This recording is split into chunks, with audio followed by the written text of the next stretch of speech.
बच्चों, आपकी पाठ्य पुस्तक कृतिका भाग 2 की कहानी साना साना हाथ जोड़ी के भाग 2 में हम आगे की कहानी को पढ़ेंगे और समझेंगे। लेखिका आगे कहती है कि पहाड़ की ऊंचाइयों पर चढ़ते समय उसने देखा कि 7-8 साल के ढेर सारे पहाड़ी बच्चे स्कूल से लौट रहे थे और उनसे लिफ्ट मांग रहे थे।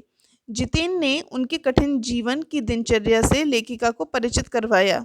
ये बच्चे पढ़ाई के अतिरिक्त मवेशी चराने, लकड़ियां ढोने का काम भी करते हैं।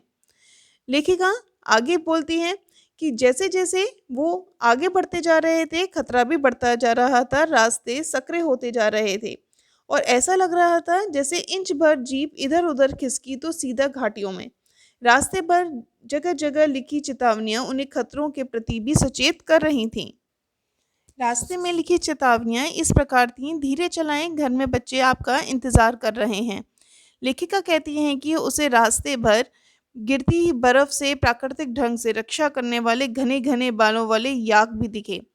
सूरज ढल रहा था। उसी समय पहाड़ी औरतें गाय चराकर वापस लौट रही थीं।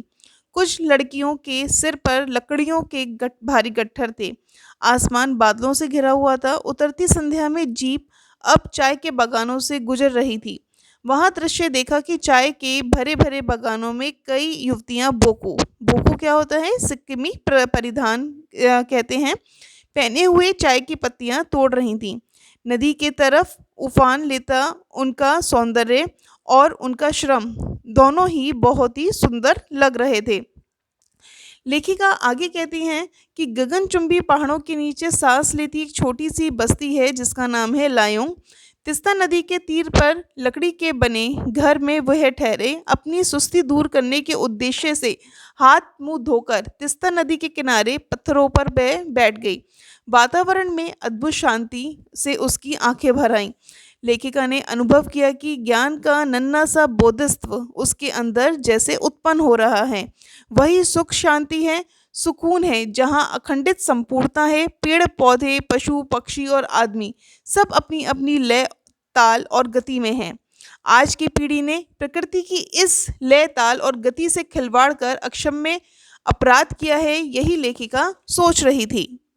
तिस्ता नदी का जल अंजलि में भरा तो स्मृति में कौन था कि जल को हाथ में लेकर संकल्प किया जाता है, किंतु वह संकल्प की स्थिति में नहीं थी। एक कमजोर व्यक्ति की तरह उसके भीतर ये प्रार्थना उठी कि भीतर का सारा हलाहल और सारी तामसिकताएं बह जाएं इस बहती हुई धारा में। रात गहराते ही हिमालय ने काला कंबल ओढ़ लिया।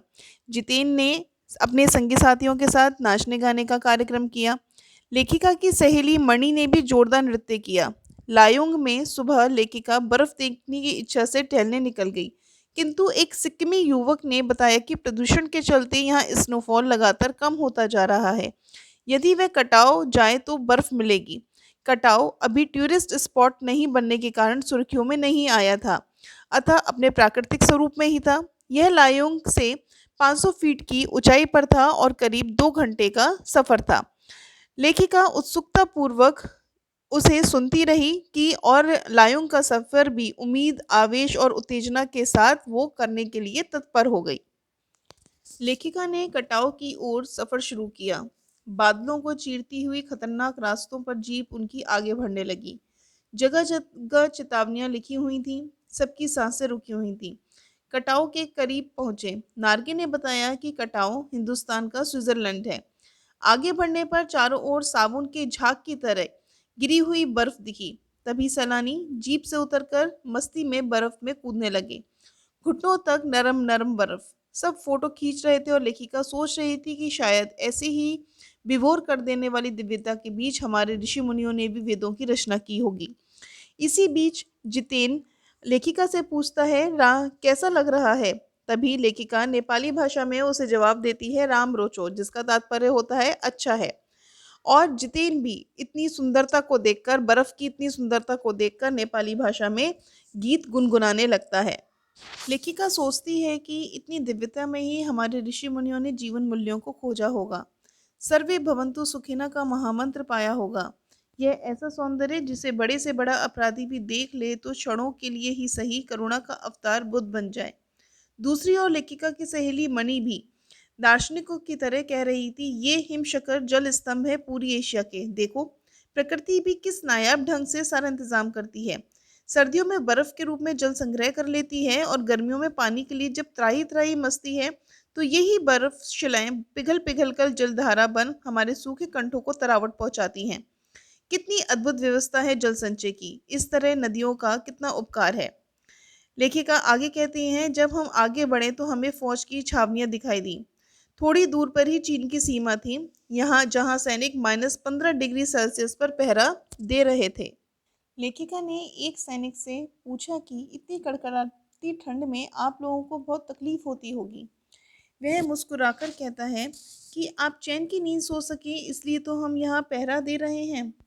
लेखिका सोचने लगी कि जिन बर्फीले इलाकों में वैसाख के महीने में 5 मिनट में हम ठिठुरने लगे, तो ये हमारे जवान पौष माह के महीने में जब सब कुछ जम जाता है तब कैसे तैनात रहते होंगे।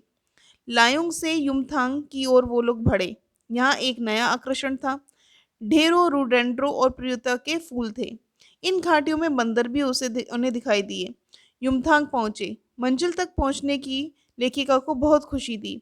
वहां चिप्स बेचती सिक्किमी युवती से पूछा कि क्या तुम सिक्किमी हो, तो उसने कहा नहीं, मैं इंडियन हूँ। यह सुन लेखिका को बहुत अच्छा लगा।